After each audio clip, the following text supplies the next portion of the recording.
This is TradeFlow News, bringing you relevant news and insights from around the world. TradeFlow News, enabling trade for SMEs and economies worldwide. These are some of the key topics that we will be looking into in today's program.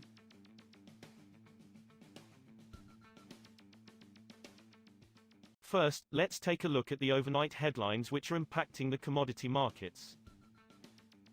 At least 2 oil tankers have made their way to Venezuela in recent days and others are navigating towards the country. A sign of state-run PDVSA's effort to expand floating storage and keep selling crude even as a U.S. blockade has reduced exports to a minimum. U.S. President Donald Trump this month announced a blockade of all sanctioned vessels going in or out of Venezuelan waters as part of a strategy to pressure Venezuelan President Nicolas Maduro.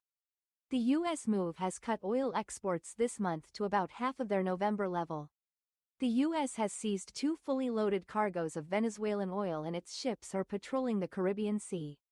The pressure has scared many vessel owners, prompting reroutings and U-turns. Only a fraction of ships have kept on course to the OPEC country.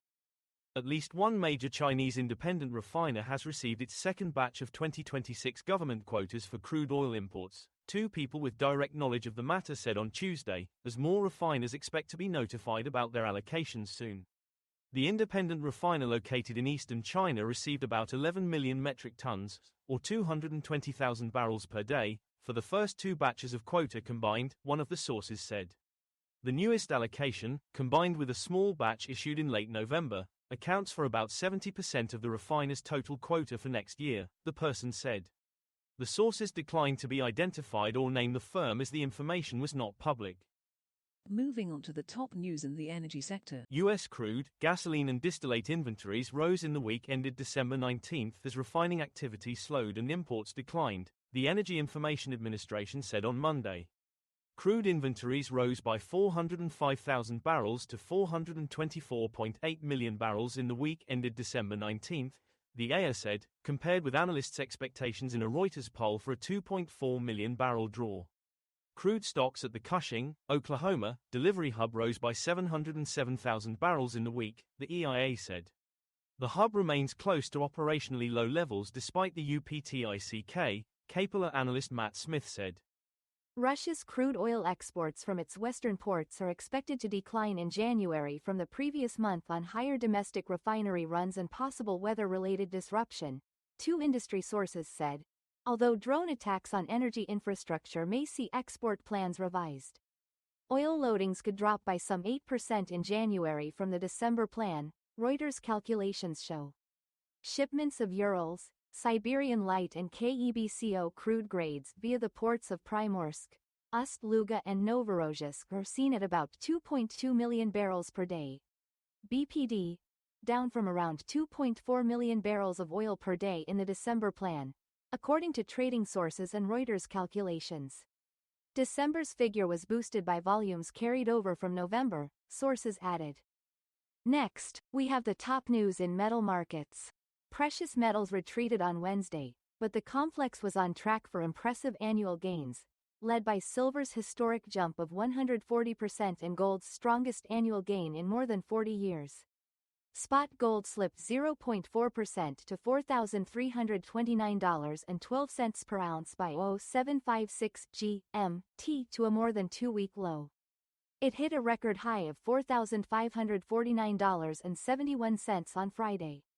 U.S. gold futures for February delivery lost 1% to $4,340.90 per oz. Bullion has climbed more than 60% in 2025, marking its largest annual gain since 1979 when geopolitical factors, including the Iranian Revolution, pushed prices higher. Platinum prices are on track for their strongest monthly rally in nearly 4 decades in December, fueled by the EU's U-turn on its 2035 combustion engine ban, a tight supply backdrop and rising investment demand for precious metals. Platinum and palladium, both used in auto catalysts that reduce car exhaust emissions, have surged this year as U.S. tariff uncertainty and a rally in gold and silver helped offset long-term headwinds from the rise of electric vehicles. The EU's plan unveiled in December is a steroid jab for PGMs, prolonging their use in catalytic converters, analysts at Mitsubishi said. We will now look at the top news in the agricultural sector. Chicago soybean futures slipped on Wednesday but were set to log their first annual gain in 3 years, supported by China's return to the U.S. market following a late October trade truce, although ample global supplies capped the advance. Wheat and corn futures, meanwhile, were on track for a third consecutive year of declines, pressured by abundant supplies. The most active soybean contract on the Chicago Board of Trade was up 4.9% in 2025. Wheat had fallen 7.6% for the year, while corn was down 4%. That is all for today's news on commodity markets. Stay tuned to TradeFlow News as we continue to provide you with more updates. We also invite you to follow us on Twitter at TradeFlow News, which allows you to watch our program on your mobile device or desktop to receive information from there.